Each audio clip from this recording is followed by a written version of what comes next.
The Burleigh-Morton COVID-19 Task Force Committee discussed how they plan to take on the coronavirus.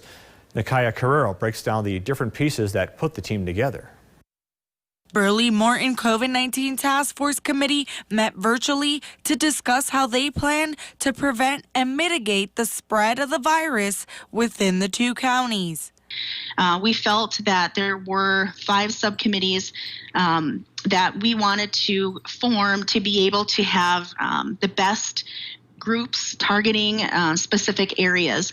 The subcommittees will be in charge of various parts of the community affected by the ongoing pandemic. They are healthcare, testing and contact tracing, educational institutions and activities, underserved populations, businesses, and public education and awareness. We were told that once we have a plan put together on our focus areas, we can start putting together a budget to meet the needs in our community, looking at resources, if it's staff time, if it's additional supplies or equipment, and then put that budget together and send that to the state. Burleigh and Morton County together make up a little less than 350 of the state's current active cases, which is why testing and having direct access to data through a dashboard is a top priority. Currently, when we request data from the Department of Health, we have one person that we go through to request that data, and then they pull the reports as they're able to pull the reports. This dashboard would be updated daily,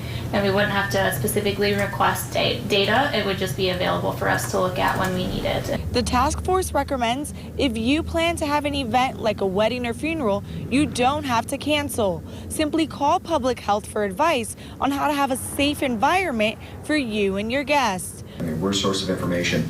Any questions that you have or anything that we can help to make your event safer, we will gladly do. And that's one of the things that is part of the education, the messaging part. Through their educational portion, they will tackle issues like social distancing and high positives in younger demographics.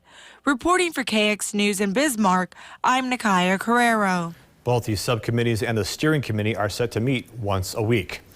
For the latest information on the coronavirus, including resources, all of the latest case numbers, and prevention, you can visit kxnet.com. If you're buying a house,